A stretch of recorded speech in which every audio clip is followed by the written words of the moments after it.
Welcome to the ChargePoint podcast, brought to you by Flexecharge, your gateway to the future of EV charging. In each episode, we dive deep into the world of EV infrastructure, offering insights and perspectives from industry leaders, innovators, and the people at the forefront of deploying charging solutions and networks. Join us to explore the exciting developments that are accelerating our world towards sustainable mobility.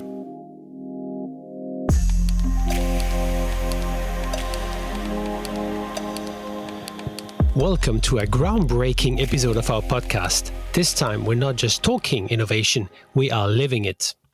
In this first ever deep dive into a virtual power plant or VPP project for public EV charging in the Nordics, we bring you a true industry first, the story of how Recharge and Flexecharge joined forces to push the boundaries of what's possible in EV charging infrastructure.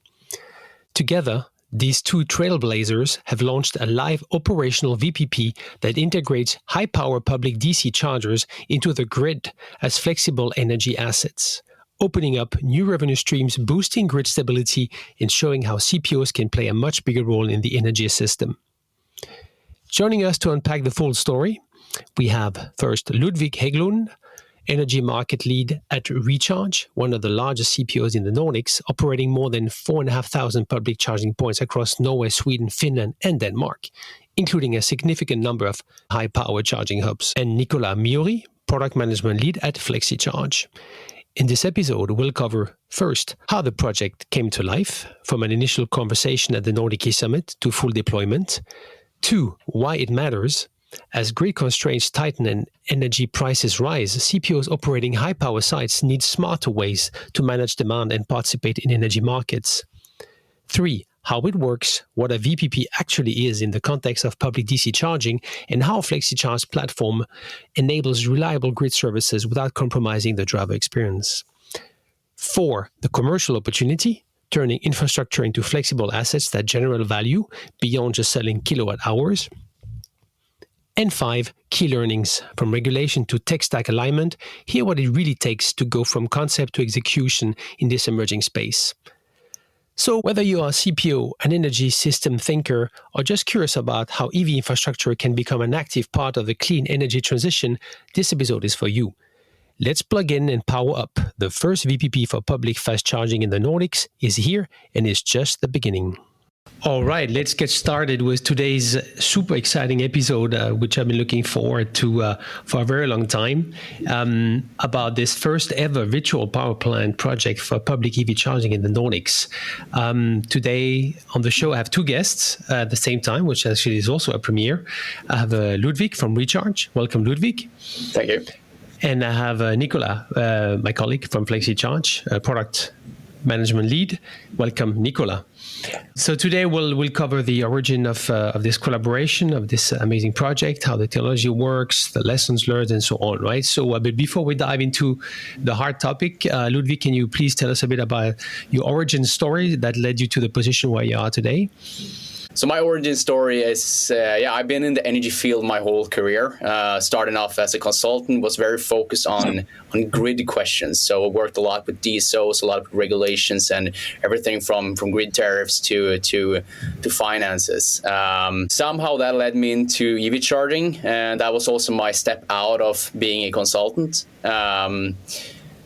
So now that's my core focus. I'm still very closely working with the energy market and everything that is going on there. But yeah, I'm an energy nerd and I'm probably going to stick to it. Fantastic, yeah. And Nicola, can you also give us a bit rundown of your background that led you to the position at Flexecharge? Yes, first, Christophe, thank you for having me. I believe this is the second time after Power to Drive in Munich. That's right. Shortly about myself, I'm Nicola. I'm the product management lead at Flexecharge, and I've joined the company almost a year and a half ago. Time really flies when you work for Flexecharge and you're having fun. I worked in product management my whole life. Prior to Flexecharge, I was actually working in the financial industry. So that was a bit of a shift for me, going from finance to energy. But of course, trying to apply the product management framework into the startup environment, and also learn as you go. And I think this project that we're going to talk about today was my first project, so it's particularly exciting for me. Yeah, absolutely. And I would argue that I think nobody on the planet anyway had experience in doing that before. So we'll come back to that, no matter how long you would be in the energy industry. So, but let's dive into it. So Ludwig, can you give us a quick background, please, on Recharge and its role in the Nordic EV charging space? Yeah, for sure. So Recharge is one of the largest CPOs in the Nordics. We are operating in Norway, Sweden, Finland, and Denmark. But I would say that Norway and Sweden are the biggest markets for us. We have, I think it's about 4,500 public charging stations or connectors. They are split between 700 plus stations or sites, charging sites. So we have quite a network. We have been working on it for a while. And I would say along that journey, we have also done a lot of sometimes kind of crazy things and daring.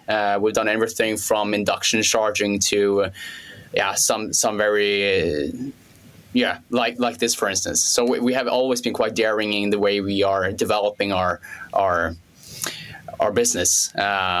But I would say overall, what we did was we pioneered in fast charging, and if I'm not mistaken, I think we actually deployed the first ever HPC in Norway. So that kind of sparked the journey of doing this for real and building more and more fast chargers.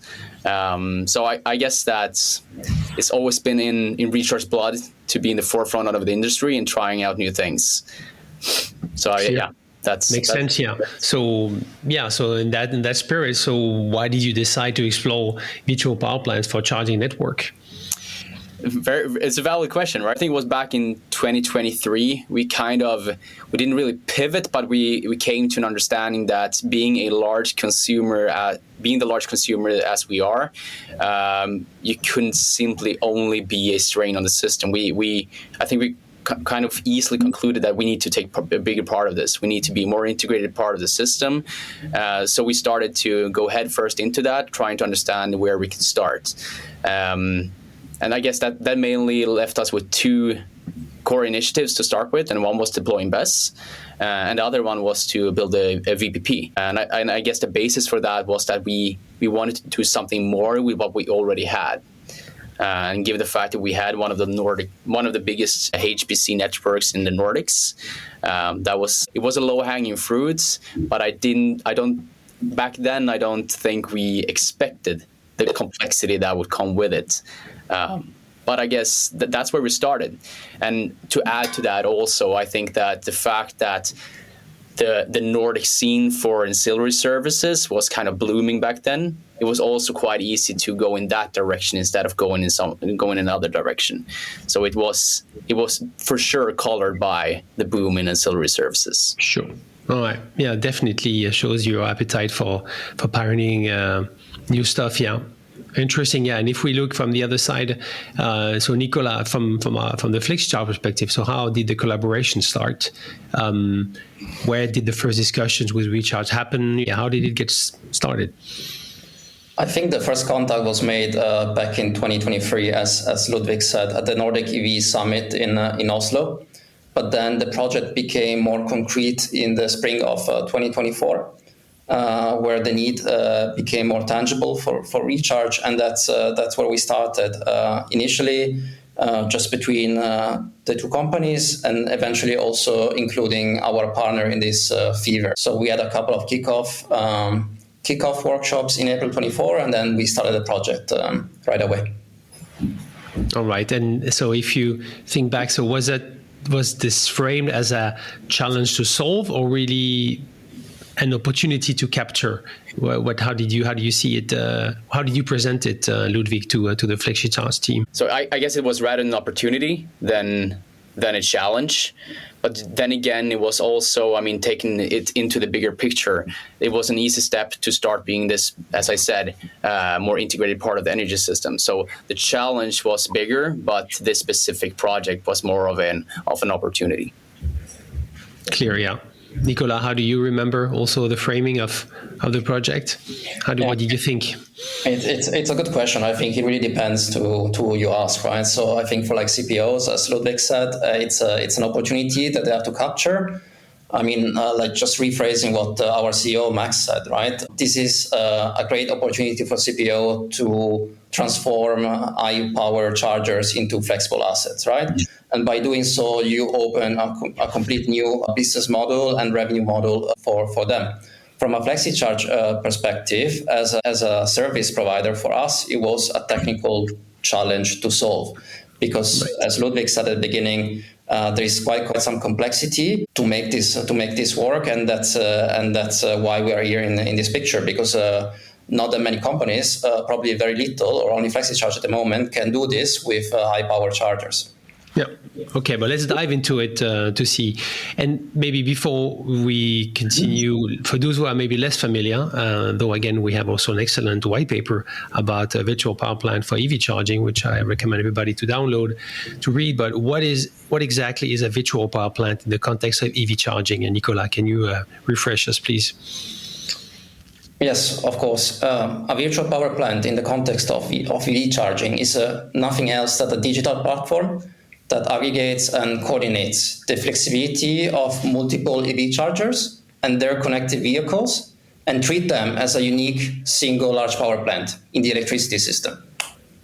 So maybe just to make it a bit more simple and more tangible, instead of generating electricity like a traditional power plant, a VPP in the context of EV charging leverages the charging and discharging flexibilities of the EVs in this specific project. And then we can also include batteries, but that will come in another episode down the line. Exactly. Yeah. Let's stick to the strict inclusion of chargers and not the BESS for now. Yeah.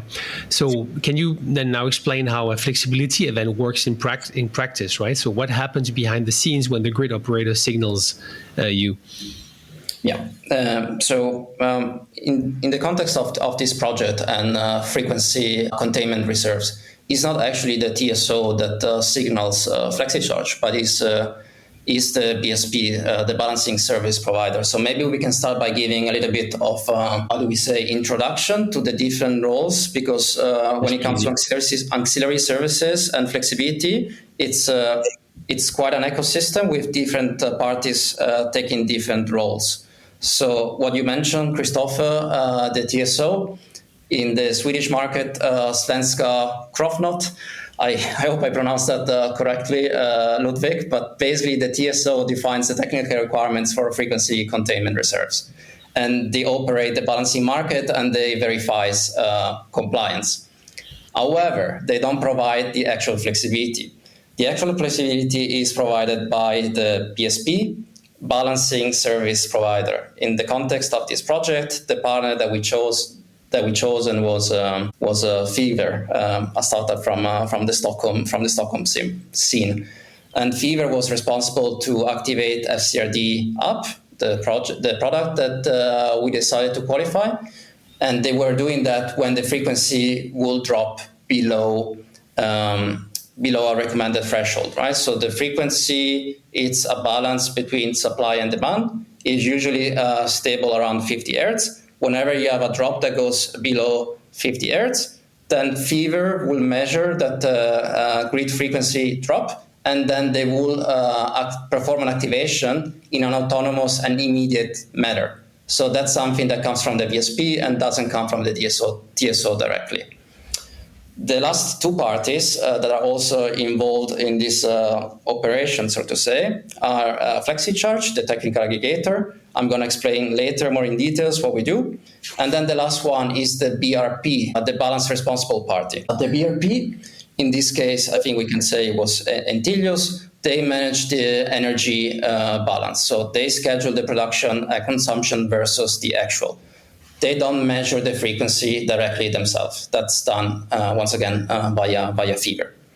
So now that we have shared some background, actually, on the different roles in the ecosystem, then we can actually deep dive into what actually happens once we receive an activation.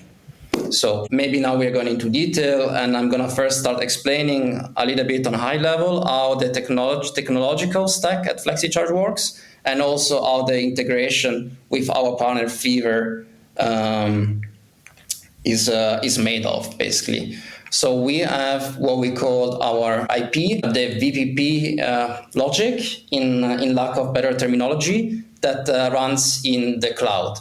And as a customer, you can configure the sites that will be part of the VPP, because not all sites can be part of it, or can or should be part of VPP. That's something that we let the customer decide. Then our VPP logic subscribes to some MQTT topics where we receive load data from our load management. This data is then summed and published every 100 milliseconds to Fever. What does this mean? This means that our partner Fever can, or has the overview of the load that is actually happening across the different sites belonging to Recharge, basically, right? So they have the information of what's going on pretty much in real time across the different sites. At the same time, as I said earlier, Fever is measuring the grid frequency. Whenever they see a frequency drop, and based on this load profile data that they receive from Flexecharge almost real time, they will send an activation to Flexecharge, which will then come in a format of a set point, is an API interface that we have established between the parties. So whenever we receive a set point from Fever, then the VPP logic from Flexecharge will know the capacity of each site and dispatch relative to all sites. What does that mean? If a site has a higher capacity, the site will be reduced more to allocate more to flexibility. Once this set point arrives down on a load management level, the load management will then handle the reduction also on a charger level for that specific site. So this total activation, if we say now, for example, 0.5 megawatt, is really dispatched down on a site and then charger level based on the capacity that Recharge has available. Wow, thank you for the recap of the rules, and the triggered mechanism. If you were to summarize or to highlight, what were the main technical hurdles to get the Recharge stations qualified? Yes. So for the specific product that at the time we had chosen to qualify for, which is FCRD up, we have quite some strict timing requirements coming from the regulators, the TSO. So all this process that I just described needs to happen within 7.5 seconds. If you can't deliver flexibility within this time frame, you cannot qualify the assets. And this timing requirement was definitely by far the highest challenge from a technical perspective. Yeah, absolutely. 7.5 seconds, people. Think about that. That's not a long time. So let's hear a bit also from you, Ludwig. So from the CPO perspective, why do you think it's hard to deploy VPPs in public charging environment versus private home charging or depot, for example? Yeah, sure. Before going into that, I just wanted to add what Nicola said, that we also need to understand that there's also a complete bidding process that goes into this, and that also gives us the ability to have this as an opt-in, right? So we're never forced to do this until we have actually placed a bid. So I think that's important to mention. But going back to your question there, Christophe, I guess by nature and from a technical point of view, it is quite tricky to do this with a very decentralized and unpredictable charging network. I mean, if you do the comparison towards depot charging or home charging, you normally have a lower power, but you also have a lot more predictability going into that. But we don't. Or I guess we do have it, but in order to get there, you need to have quite a lot of charging going on. So that's one thing. I mean, taking the predictability into account. But then from another technical point of view, looking at Recharge, we have different hardware types, we have different type of grid interconnections. So there's a lot of technical aspects that also we need to take into account. And I guess one big thing is that if you have different type of hardware, you need to make sure that they react the same, but they have different ways of doing it. So that was, I guess, a very big challenge as well.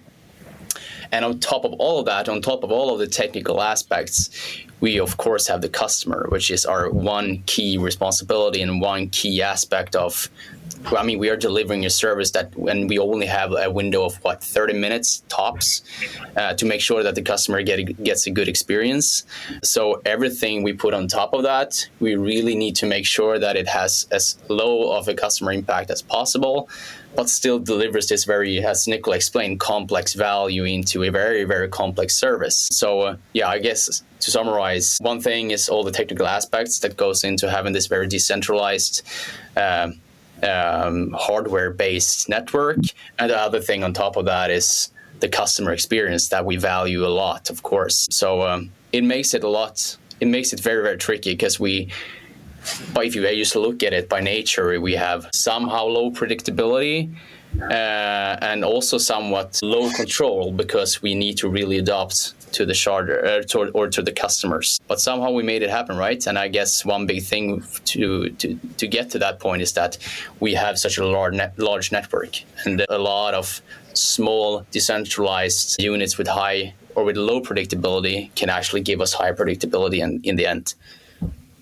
Yeah, makes sense. Yeah.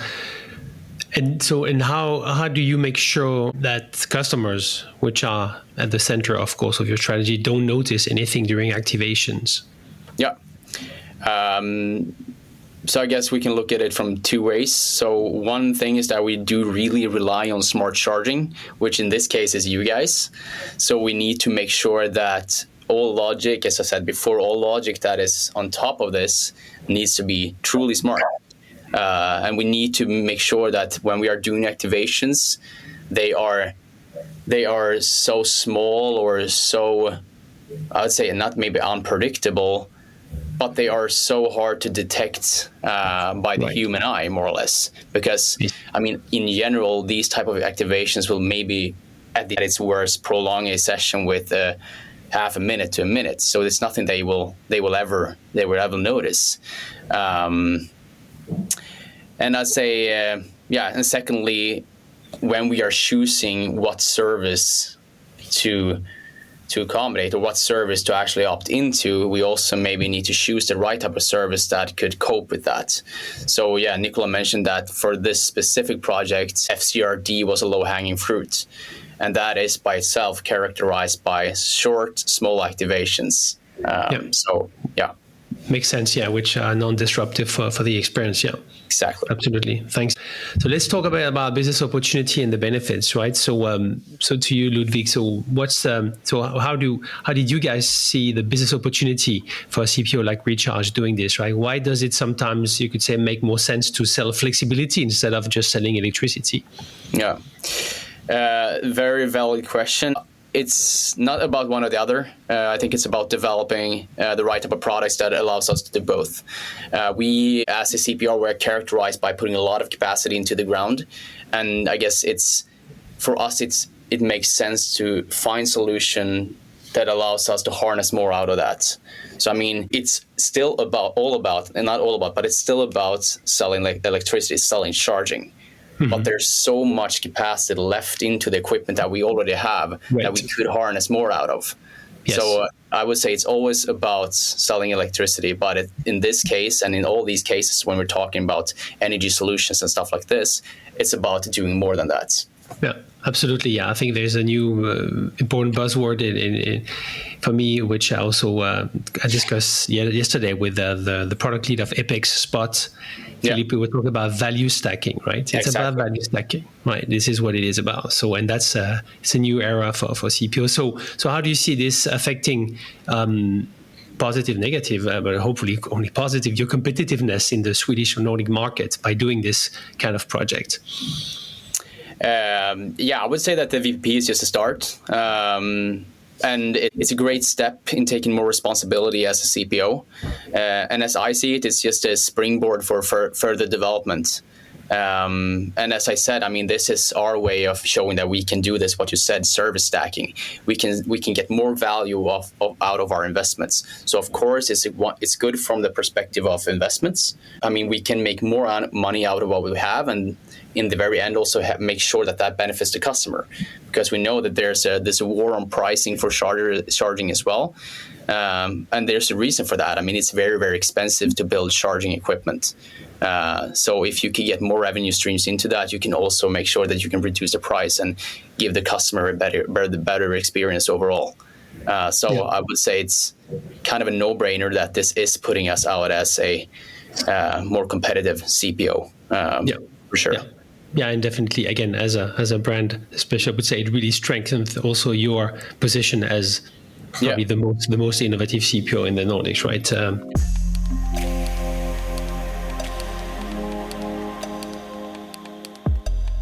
Before we continue with the show, let me tell you about an exciting masterclass about the VPP project with Recharge that you should miss.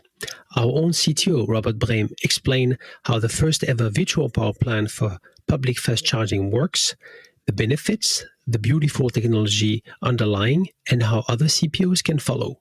Don't miss the inside story. Register for the masterclass now on our website. So, Nicola, from the product perspective, without going into sensitive numbers, let's stay at ballpark figures. So what kind of financial upside can CPOs expect when participating in the flexibility markets? Yeah, so I think you're right, Christophe. We are not going to disclose any numbers today. All I can say that it's indeed a new revenue stream for CPOs. The revenue figures are constantly changing. What the FCRD app is looking like today was not what was looking like when we started the project back in April 2024. So it's a dynamic picture, right? But I think as Ludwig said, this is just the starting point. Now that we have proven that we can actually do it, this really opens up for like new opportunities, possibility to qualify for new products, new grid areas. So it's a financial upside, and for the revenue, the more the merrier, basically. But also, what we are working on at Flexecharge, actually also in collaboration with Recharge, is not just ancillary services. We are working on a multi-objective energy optimization, where ancillary services is part of it. But we want to empower Recharge to make data-driven decisions on how they can best utilize energy across their charging infrastructure. And of course, a revenue upside from auxiliary services is part of it, but that's also going to be benchmarked against, potential cost savings coming from managing the load correctly. So all in all, auxiliary services, to me, it's a new revenue stream, but put into the context of the big picture, it's part of a multi-objective optimization strategy that we are now working on with Recharge. It's clear, yeah. And I think, and Ludwig alluded already to some of it, but from your perspective, beyond the revenue, so beyond cash savings or upsides, what are the other benefits that you would mention for this kind of project? Could be grid stability or, I don't know, future-proofing. How do you see that? I'll tap into what Nicola said, that this is for sure just a start. And we can already now see that we can control charges in an orchestrated manner, and paving the way for what we want to bring to the table in the end, which is what you said there, Nicola. We want to find a sweet spot for every hour on how to operate a charging network, like what makes most sense at a given hour. Ancillary services could be one thing, local flex could be another, peak shaving, etc., etc. But doing this is, I guess, this is at least paving the way, and we have already now set the basis for how to actually control chargers more than just for charging. Absolutely, yeah. Any other benefits beyond revenue you would mention, Nicola, also for CPOs from a big perspective? I mean, I think I'm just gonna quote what Max said, right? We're really proving that public ultra fast charging can be more than infrastructure, right? And I think it's also I think we can take the pride that we are the first one to ever done it, right? So it's also having this sustainability as well as innovative flavor to it. For sure. Right. Yeah. So let's look a bit back on the collaboration and the lessons learned. So tell me, Ludwig, why did Recharge choose Flexecharge back then as its partner on this strategic project? Yeah, that's a valid question as well. But I guess when we presented this initiative, it was not too many players that were too eager to take on the challenge. But I guess, yeah, and obviously you guys did. It was from the very start very complex. We had done some background work as well, and we kind of stood at the edge of should we do this or should we not do it, because we knew that it was very complex. But you were quite eager to do it, and we really appreciate that. And I guess another thing that was very, very important for Recharge was that we needed a very secure and a very secure platform with a high level of control to do all the testing that was needed, because that was a big thing with this. We had to do a lot of iterative testing, making sure that it could qualify for the products, as Nicola said, on this very hard technical requirements set by the TSO. So we really put a lot of emphasis into that specifically, having a good and stable platform to do all these tests that were necessary. Yeah. Again, a pioneer meeting another pioneer, I guess. Yeah, so that was Face. So, what if you look back a bit now on this 12 months? What stood out to you, in working with Flexecharge as your partner? Yeah, I'd say first of all, some very, very smart people. There were so many unknowns going into this, and that we stumbled across constantly that you guys were able to figure out. Because there was not a best practice. There was no way of finding the answer somewhere. We had to actually invent the wheel as we went along with the project. So I guess that was very, very, very good thing. And then I guess secondly, and that also comes to the nature of the project, this required a high level of agility. We found that with you guys. You were constantly listening into our demands, constantly figuring out how to navigate these challenges and doing it fast. So I'd say that smart people and a very high level of agility was that was the key with the Flexecharge as a company and the key to the project's success. Yeah, makes sense. And now if we flip it the other way around, so Nicola, what did you learn from working with the Recharge network at scale? Well, I think, referring to what I said earlier, turning high-power chargers into flexible assets, it's an ecosystem play. There are a lot of parties involved, different companies, but also different departments within the same organization.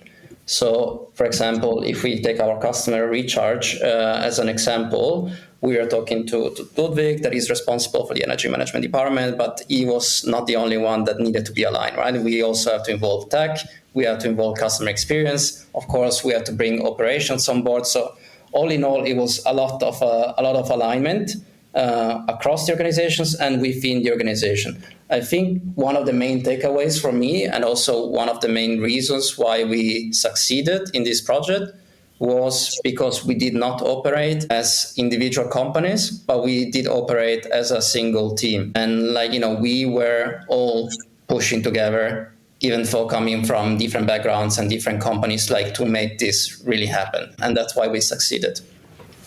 Yeah, exactly. All the parties involved. Yeah. So if another CPO came to you tomorrow, what advice would you give them before starting their VPP journey? I would say, call me, do it. You're already late. But no, I think jokes aside, once again, what I just said, it's a complex project, at least on the surface, and there might be doubts and questions arising from different parts of the organization. So I will say, if we want to make this project a success, really let's take in customer experience, technology, operations, as well as the department leading this energy management project, to make them understand the complexity, but also how Flexecharge breaks down this complexity into something that is understandable and can be and is also comprehensible for the different departments. So they are not actually scared of the project, but they see more the project as an opportunity. So Absolutely. Just to summarize, early alignment across the organization, and really take the doubts, questions that might arise from this project and translate them into opportunities. Makes sense. So to round off, let's look a bit ahead and hear a bit of your perspective on the future. So, question to you first, Ludwig. So, what's next for the project that you can tell us? Right? Is it about expanding to other grid regions because it was in SE3 to remind everybody here? So, is it adding battery, which you alluded to? Can you tell us a bit about that you can reveal on the next steps? Yeah, for sure. I guess firstly we need to fully understand the potential of this. So that we will go into not a testing period, but a validation period. I mean, now we've shown that we are brave, but now it's also time to be a little bit humble. So again, that's the first step. But then, of course, the ambition with this is, of course, to expand it to new regions, new geographies, and of course also to new markets. As Nicola said, and we also need to be humble, and we need to understand the fact that the specific product that we were betting on for this, I mean, we have seen some decline in the value in that one. But we know for sure that we can do so much more. So now it's about taking the next steps into that, and also adding on complexity, because these different services, they come with different level of complexity. But I think that is for sure the ambition, absolutely. But then looking forward, I mean, I think you mentioned this, Nicola, and I also talked about it previously, that we want all of these more sophisticated energy management solutions to work as a whole. And that could be, for instance, adding batteries into the mix, into the VPP itself, so that we can have everything, all these smart and flexible units working as a single unit. So that is also something that we're looking at for sure. And then in the very end, we will have a system that is doing this multi-objective optimization, making sure that we are putting the right emphasis, the right time on the right type of service. But I'd say, like, taking only the VPP to expand it both on the width to different geographies and to different products. But then on top of that, just adding technology to make it even more sophisticated. Yep. Exactly, even more sophisticated. Yeah, very exciting. We'll definitely take a catch up in a half a year again on this. And if from your perspective, do you see this kind of project? So this as a Nordic story only, or part of a much bigger European shift? Where do you see VPP expanding or penetrating? I would say that Scandinavia and the Nordic markets are at the forefront when it comes to auxiliary services and VPP. That has to do with the prices and how lucrative they are. But I think in 5-10 years down the line, this is going to be a phenomenon across the whole European Union. So as Flexecharge and also as Ludwig said, we are exploring new products. We are also exploring new markets that go beyond Scandinavia, even though Scandinavia is really at the core when it comes to this service. Yeah, clear. I'm also convinced of that. Ludwig, so if we look at how this shapes the future of Recharge also as a CPO, so how do you see the role of Recharge evolving, from charging company to energy company? Yeah, the question about a charging company versus an energy company, I think what we are doing now and the path we're on is what a CPO should be. So I don't think there is a future of a CPO being just a CPO.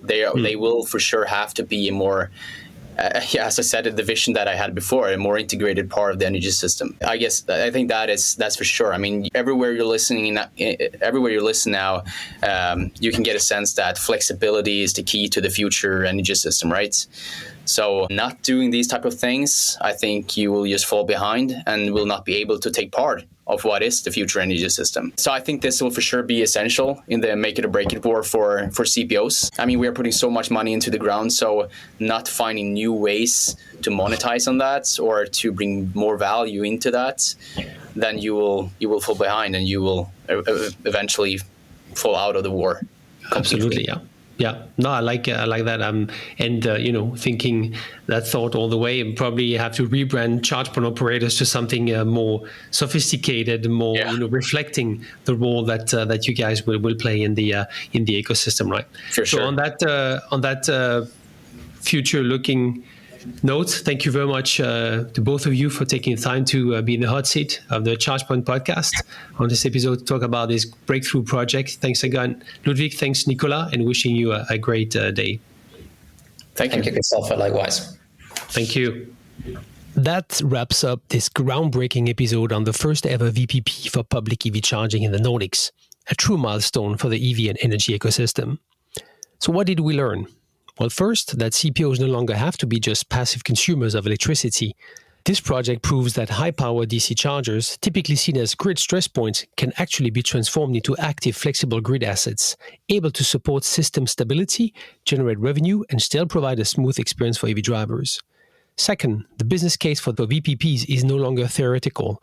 By using what you already have, existing charging infrastructure, and adding intelligent orchestration, CPOs can reduce their reliance on expensive grid upgrades, avoid peak demand charges, and participate in energy markets. It's a smarter, leaner way to scale. Third, we saw that collaboration is the real enabler of innovation. From the first conversation to launching a live VPP, Recharge and Flexecharge showed what's possible when partners are aligned in mindset, vision, and speed.